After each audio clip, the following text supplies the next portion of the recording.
Muy buenas tardes. Hoy es martes 1 de mayo del año 2018, Laura Velardo y soy directo desde Washington. Bueno, salimos tarde porque ayer hubo un consejo permanente en la Organización de Estados Americanos donde se iba a debatir la situación humanitaria actual en Venezuela. Hubo bastante trabajo, hubo dos comités ayer, pero este era el más importante porque incluso mucha gente de Venezuela me preguntó qué iba a pasar y a raíz de eso fue que yo esperé para grabar este programa, además de otras situaciones que se presentaron. Debo informarles que lamentablemente en este consejo que se dio en la OEA solo se dio para fines informativos.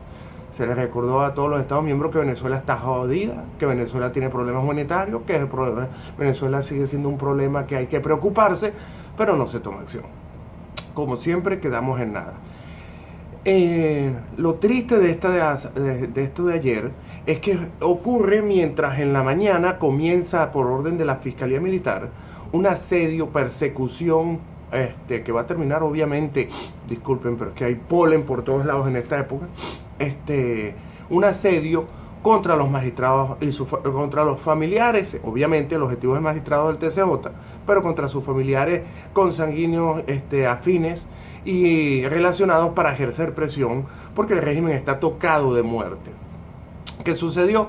Se presentaron en horas de tempranas horas, como todos los lunes, unos cobardes, aprovechando el fin de semana largo, porque en Venezuela se tiene esa costumbre, hoy es 1 de mayo y no se trabaja. Entonces, aprovechando eso, como siempre, entre las sombras y el anonimato, la cobardía de Nicolás Maduro se manifiesta, y de las Fuerzas Armadas que se prestan, porque fue la Fiscalía Militar, se prestan para amedrentar a la gente, así no tenga relación directa o que ver con un caso, como en este caso fue el antejuicio de mérito, y lo que hacen es amedrentarlo para que los magistrados sufran en carne propia lo que es un régimen homicida y genocida. Bueno, se presentaron en oficinas, negocios, casas de familiares, y los van a seguir persiguiendo. Como lo dijimos en nuestro Twitter, después de ello vendrán los diputados. Sí, como mucha gente me ha dicho, a muchos oficialistas, a muchos colaboracionistas de la MUD no los van a tocar. Lo cierto es que esto se produce, varios magistrados lo reportaron en directo, yo lo hice en mi cuenta de Twitter, pero lo que quería recordar era lo dramático.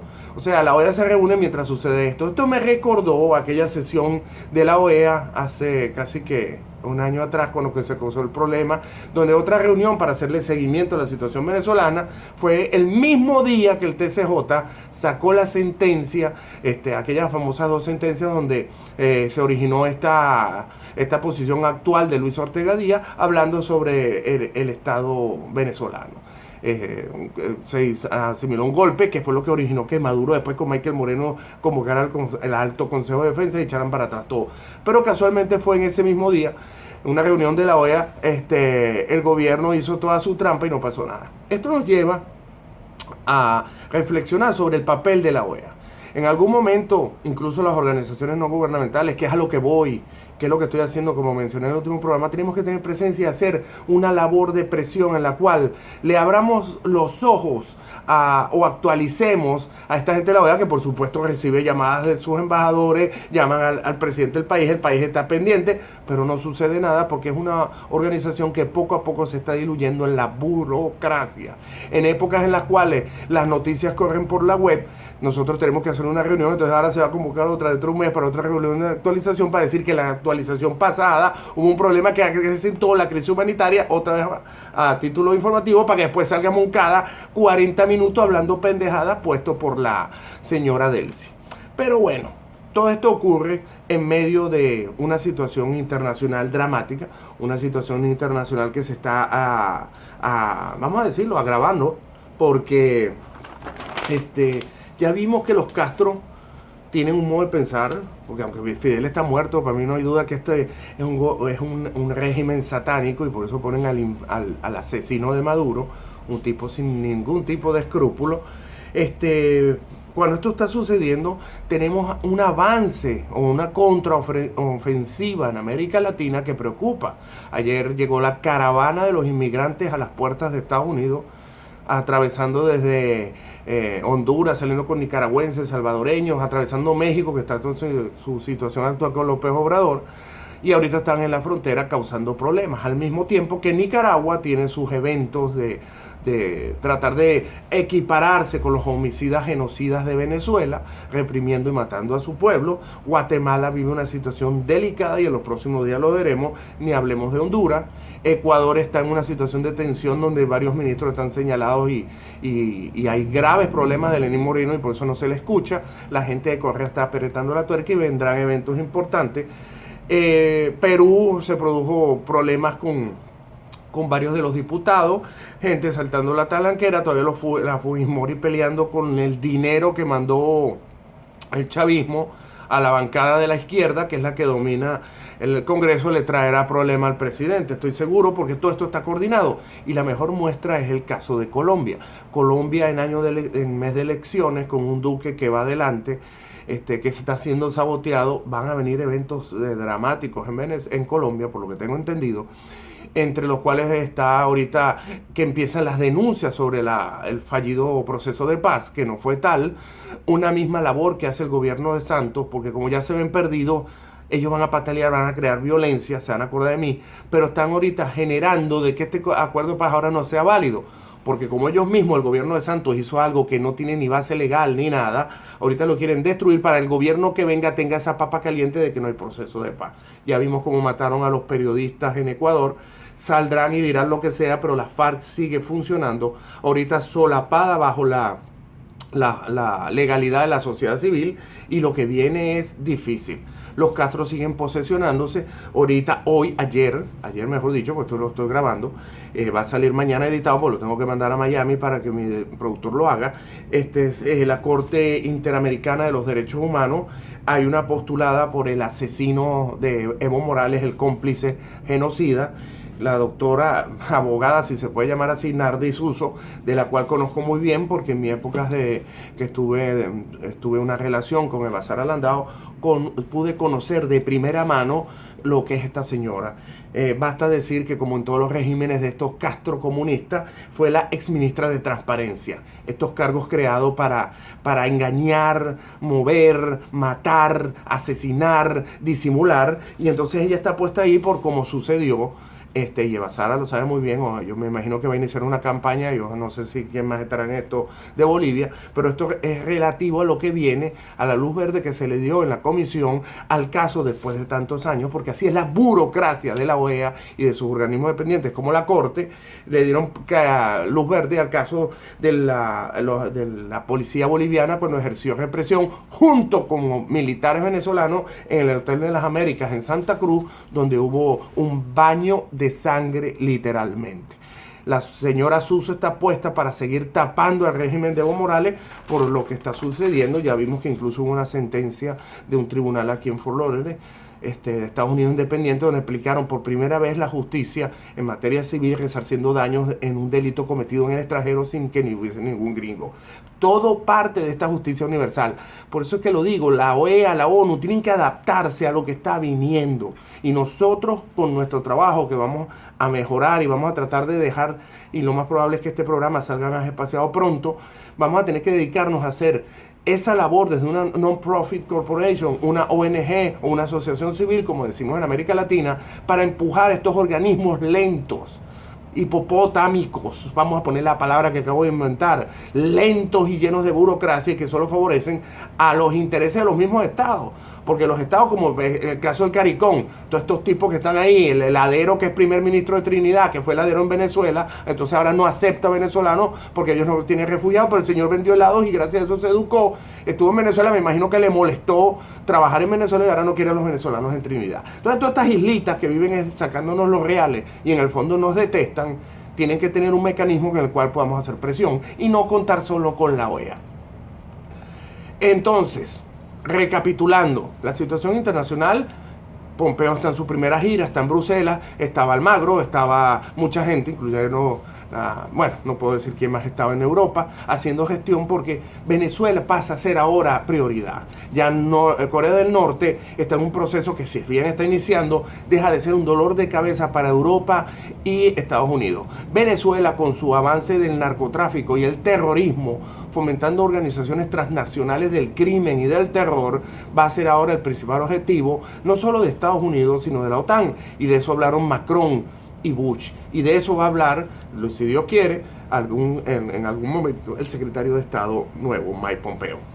Entonces ya está la directora de la CIA, una mujer dura, que una sola mujer reúne a todos los militares y políticos venezolanos masculinos, porque las mujeres venezolanas sí son unas brujas, pero la mujer que está ahorita en la CIA reúne más condición de valentía que todos estos hombres de las Fuerzas Armadas, pasando por Churio, Padrino, José Vicente Rangel, Maduro, Jorge Arriaza, todos ellos. Así que la situación promete. Incluso ya salió Shannon del Departamento de Estado. Por último, también estaba esperando el anuncio de nuestro querido Nicolás Maduro. Nicolás subió el sueldo 1 millón y el cestatique a 1.500.000 bolívares. 155% de aumento. La unidad subtributaria nadie se dio cuenta porque todo el mundo empieza a brincar creyendo que ya incluso hay memes diciendo de que hay diputados chavistas y ministros como el Rodríguez, todos los Rodríguez en este gobierno son iguales, Jorge, Héctor, y entonces dice Ale Rodríguez, pobre apellido Rodríguez, todos olvidaron que la unidad tributaria pasó de 500.000 a 850.000. El índice inflacionario se disparó, ya estamos en lo que va la anualizada para final de año en 13.554, cierra en abril. El Fondo Mundial lo había calculado en 12.000, se le pasó la mano. Y la previsión, según el audio de un economista que yo sigo mucho y ya incluso me preocupa porque su voz ya raya en que ya no puede seguir con esta ilogicidad de país en una vaina donde él es matemático, economista y profesor, y todos los días cuando él cree que hay algo que ya pasó, que era algo que es peor y ya va a pasar, viene algo peor de lo peor de lo peor. Entonces él dice que la previsión de 94.755 puntos para final de año va a quedar ridícula, que las 1.500 calorías que ya estábamos comiendo diarias, que era la previsión necesaria para vivir, llega a 500 nada más, puesto que con este aumento que se va a hacer efectivo dentro de 30 días, el 30 de mayo, lo cual lo diluye, y cuando llegue el 30 de mayo ya esto va a quedar, ya va a llegar a un punto, ya es el ejemplo que voy, como lo dijo él, 1 kilo de carne hoy cuesta 2 millones, quiere decir que a final de mes va a costar 5 o 6, o sea que adiós aumento, y eso quiere decir que según mis cálculos, yo no soy economista, un huevo, uno solo, va a costar 1 millón de bolívares. Mientras usted llena el carro 80 veces por un año de gasolina y le cuesta 1 millón de bolívares. Es un país que ya no puede crecer, es un país donde esta situación es insostenible, pero es insostenible desde el punto de vista lógica. Mientras la gente no haga nada, mientras la gente siga pensando o lo estén diluyendo con que ahora viene un paro nacional el 14 de mayo para evitar las elecciones del 20 y después van a decir vamos a la abstención, es lo mismo cuando hicieron el plebiscito el 16 de julio, cuando dijeron que se opusieran a la Asamblea Nacional Constituyente, cuando les pidieron vigilia, cuando les pidieron confiar en la Asamblea Nacional. Esto, en mi opinión, todo vale, pero en mi opinión esto es lo único que hace, yo viendo los toros desde afuera, esto es lo único que hace abstención y hacer un paro indefinido, esto lo único que hace es dilatar, esperar, y Maduro va a llegar al 20, va a ser elegido con 10 millones de votos porque ya lo dijo, no va a haber nadie en las calles, pero la comunidad internacional no va a decir nada, algunos no lo van a reconocer, pero a ellos no les va a importar. Inmediatamente pasarán a la reforma constitucional en manos de la Asamblea Nacional Constituyente y para esa fecha ya no existirá la Asamblea Nacional. Este estado de vivir en problemas, de vivir en hambre, de vivir en enfermedad y de enfrentamiento constante evita que Venezuela pueda sentarse, pararse y esperar un liderazgo que no existe adentro, en el cual digan esto se acabó y tenemos justificado por cuanto hay un antejuicio de mérito y todo lo que ustedes quieran y está destituido y no lo aceptó, aplicar el 333 y el 350 y dar el paso para derrocar a este gobierno. No queda más nada. Ya es legítimo, ya ni siquiera es derrocar, sino hacer cumplir una disposición jurídica avalada por el legislativo. Hoy, el día de hoy, 1 de mayo, Día del Trabajador en Venezuela, todo el mundo bonchando 4 días, todo el mundo me refiero a la gran mayoría de gente que tiene la capacidad de protestar o de hacer algo, porque los demás están haciendo cola para ver cómo sobreviven.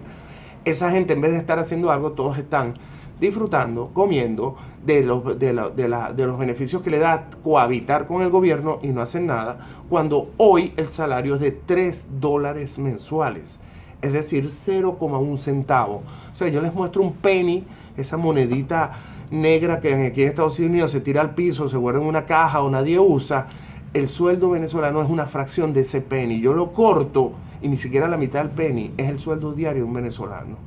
Hemos logrado superar en amor y felicidad a nuestra hermana república o madre república de Cuba. Entonces, en vez de estar siguiendo y ya estando claros que Nicolás Maduro es un ilegal, ilegítimo y es un gobierno fallido, y tanto le dolió al gobierno que ahorita va a atacar a toda la gente que hizo esta labor del antejuicio de mérito, a la cual incluso asistieron 2 chavistas y no me imagino que no los van a tocar, en vez de dedicarnos de una vez por todas a ejercer el 350, estamos hablando de paro nacional indefinido, vamos a ir a unas elecciones y vamos a hacer abstención y vamos a esperar tranquilamente otra vez que la Constitución sea violentada, violada y eliminada y puesta como la quiere Maduro. Elección del segundo grado, elección de los colectivos no, la elección va a serle dada a las comunidades y entonces en segunda fase ellos van a elegir. Ese ha sido el proyecto que se cumple el Plan Bolívar en el 2019, o sea el año que viene.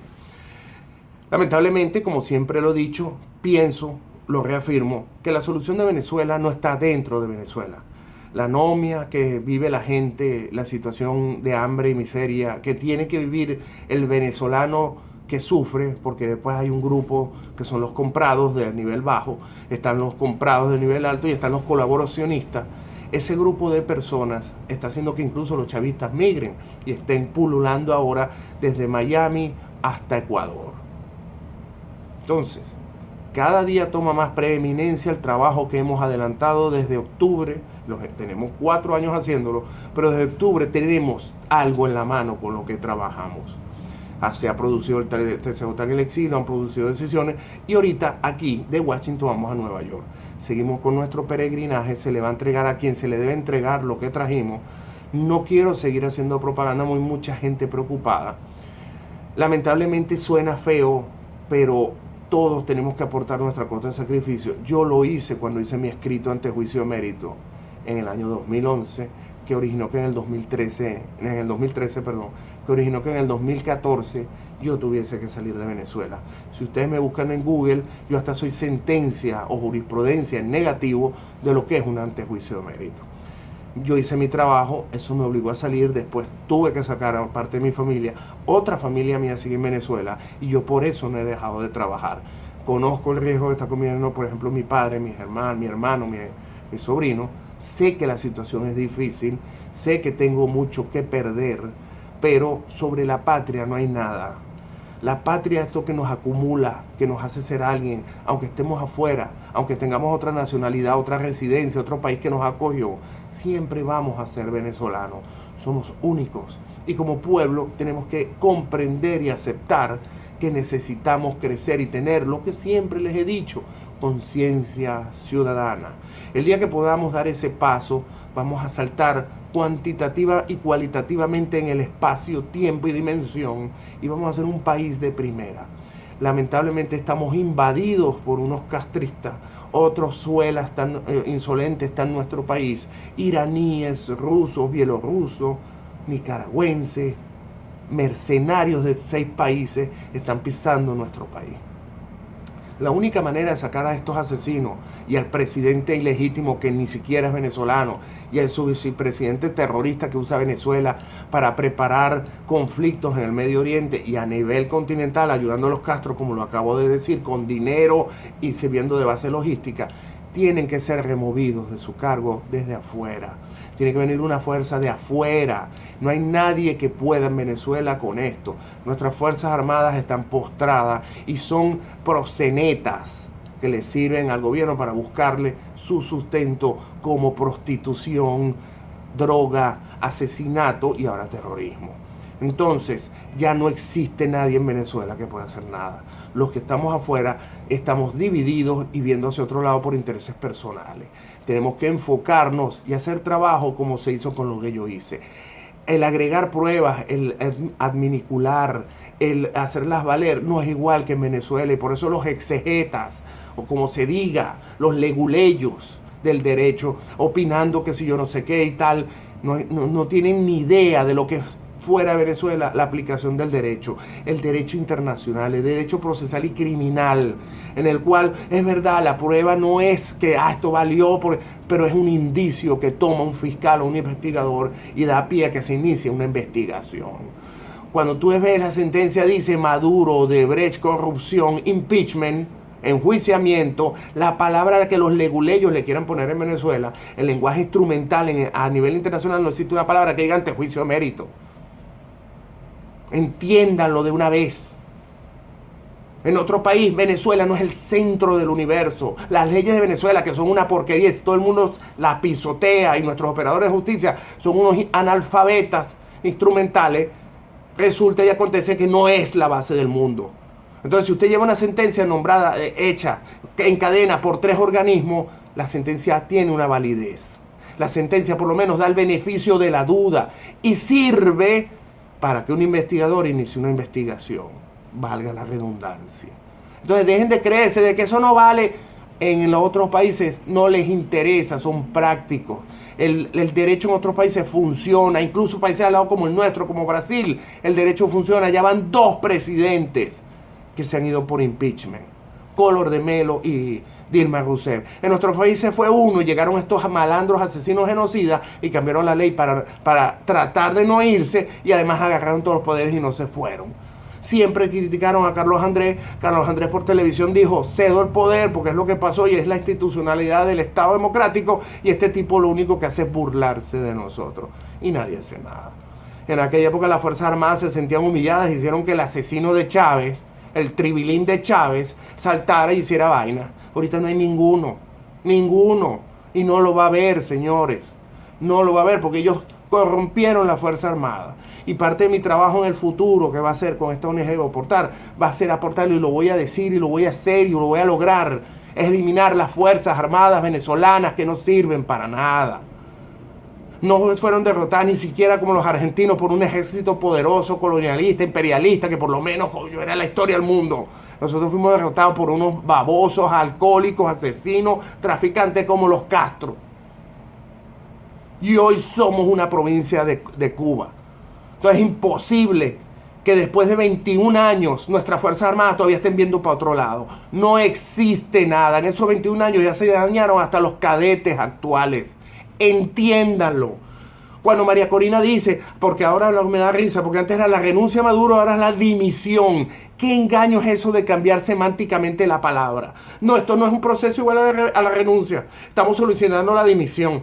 O sea, ¿cuándo? Y todavía llama a las Fuerzas Armadas a respetar a nuestras gloriosas fuerzas. Las Fuerzas Armadas institucionales no existen. El proceso de 21 años que tienen adentro, que ya venía dañado por gente como Ochoa Antich, que fue el que quiso dar el golpe, todo el mundo ya sabe ese cuento, es un proceso que tiene casi 35 años de putrefacción.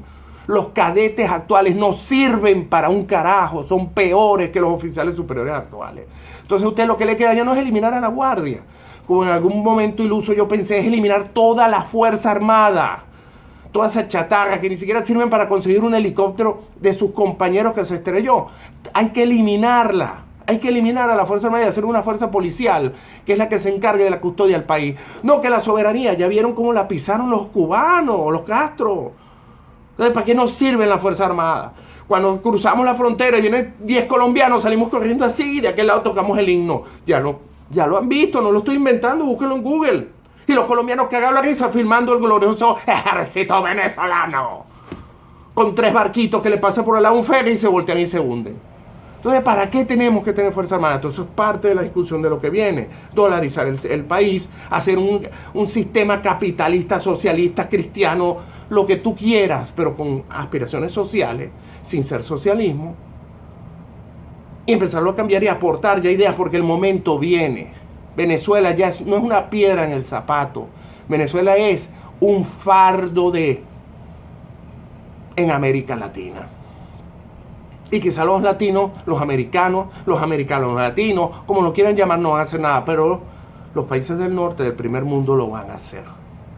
Porque Venezuela está exportando terrorismo y todos lo saben. Venezuela está usando la droga, lavado de dinero y la corrupción para una centrífuga en transnacionales del crimen y del terror sustentar. Por ejemplo, Odebrecht no era solo apropiarse dinero, era inyectar dinero en el Foro de Sao Paulo con Lula, mándalo para Perú, mándalo un maletín para Ecuador, mándalo para Argentina. Vienen problemas en Argentina. Macri se ha confiado después de todo lo que le estuvieron haciendo, desde lo del submarino y empezaron a hablar mal de él. Vienen problemas en Argentina fomentados por la cámpora, por estos castristas que tienen dinero como lo tenía Cristina en una caja fuerte de $5 millones a nombre de la hija. Entonces son redes de corrupción gigantes que lo que hacen es afectar la seguridad de todos los países. Pero particularmente hay 2 o 3 que, aunque Trump diga que no es la policía del mundo, lo está haciendo de una manera muy inteligente. Hoy son más que nunca el policía del mundo. Y ya lo vimos con Norcorea. Cuando todo el mundo se burlaba de él y la broma, Pompeo, sin ser secretario de Estado, ya estaba haciendo el trabajo y lo logró. Logró que el Rocketman fuera a Corea del Sur y arreglaran su problema. Así que el trabajo se está haciendo desde arriba, desde el norte. Así que seguimos trabajando, seguimos cooperando, seguimos aportando pruebas y tratando de, en este esquema, incluso como ex fiscal, ser perito y experto en una materia en la cual no mucha gente puede opinar. Esto servirá, y esta era la aclaratoria, para que un investigador fiscal, como lo quieran llamar, en el exterior, en un país que tiene the rule of the law, o sea, la regla o la fuerza de la ley, pueda iniciar con indicios una investigación, ir armando un esquema donde pueda recabar todo lo que sostiene a este régimen genocida, terrorista, narcotraficante. Nosotros seguiremos en nuestro trabajo, aquí estamos, iba a grabar solo 10 minutos, pero quería hablar esto porque me consigo venezolanos como Carolina, que estuve en su, ¿cómo se llama? En el restaurante donde ella ejercía de mesonera. Me conseguí a Víctor, un venezolano de Turmero que ahorita está en Washington y trabaja en el Smithsonian, y su única preocupación que le causa estrés es que el Delta Solar, que fue una obra que se le regaló a Estados Unidos en su día de la independencia, está causando un deterioro alarmante. Ya he reclutado a Gustavo Coronel a ver si me puede ayudar esto con Moisés Naín, porque este fue un regalo de Venezuela en su mejor momento, con un gran artista como Alejandro Otero, con motivo de la independencia de Estados Unidos, y el gobierno era Carlos Andrés Pérez. Y entonces ustedes ven que todo esto que pasa es como una metáfora, un símil o un cuento negro en el cual el Delta Solar es Venezuela. Como me dijo Víctor, el Delta Solar era producto de un país que iba en empuje, se quedó. La comunidad internacional, que sería en este caso el smithsoniano, lo olvidó, y ahí tienen la obra, que era Venezuela con todo su potencial, paralizada, y a nadie le duele. Nadie se acuerda quién lo hizo, nadie sabe dónde está, no hay ni una plaquita, y eso está muriendo de mengua como Venezuela. A esa gente es que estoy dedicando este programa. A la señora Urne en Indianápolis. Señora Urne, sé que me escucha, sé que como mucha gente sigue mi programa. Quiero desde aquí desearle lo mejor, darle las gracias, y a todos estos venezolanos que, como yo, está haciendo una labor, la hacen en el extranjero, la hacen en España, la hacen en Perú. A todos estos venezolanos que hacen el mismo trabajo que yo, con la ventaja que yo tengo de que tengo acceso a los medios, tengo un gran productor con conciencia y corazón que vivió en Cuba, Oscar Suárez, que sabe lo que es los Castro, y sin ningún tipo de interés económico ni sustento, hacemos este trabajo por Venezuela. Lo que más quiere Oscar, aparte de volver a Cuba, es conocer a Venezuela, porque siempre la llevó en su corazón y siempre se preocupó. Y después que llegaron los Castro, empezó a sufrir por Venezuela. Oscar, gracias por tu apoyo, gracias a todos estos venezolanos. Esta labor, yo soy su voz, y por eso hago este programa, y en ocasiones causo molestia, exploto, digo palabras indebidas, porque simplemente soy la voz de un pueblo afuera, una diáspora, como lo dijo Carlos Alberto Montaner, la provincia exterior de Venezuela. Él tiene más razón, es una persona más culta, es más inteligente que yo. Yo dije que éramos la provincia externa de la República de Cuba, pero en realidad es lo que él dijo. La diáspora es la provincia externa de la República de Venezuela, que es la de que tiene 3.300.000 personas y en aumento día a día, y somos los que al final, sea por BitNation, sea por la conciencia internacional, lograremos rescatar un país sumido en una anomia total, de gente que está sufriendo y otra que es cómplice y vive pegada de la teta de lo que es un gobierno corrupto, terrorista y asesino. Gracias. El próximo lunes creo que no voy a estar en el aire, ya voy a estar transitando de regreso a Florida después de cumplir mi trabajo muy limitado.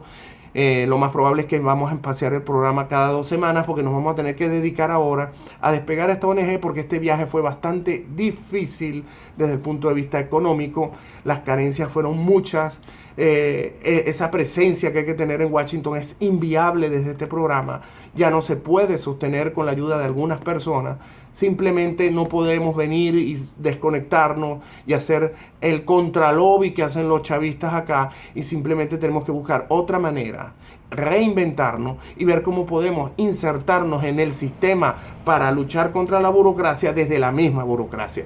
Así que estamos haciendo un trabajo que en su momento diré cómo va avanzando para evitar saboteos en Venezuela y en Estados Unidos de la gente enchufada y los chavistas que existen y pululan a lo largo del mundo. Muchas gracias, Venezuela. Disculpen lo extenso, pero ameritaba esperar y hacerlo extenso, y sigo con mi optimismo porque yo estoy trabajando, yo estoy aportando y estoy luchando porque Venezuela vuelva a ser libre. Gracias.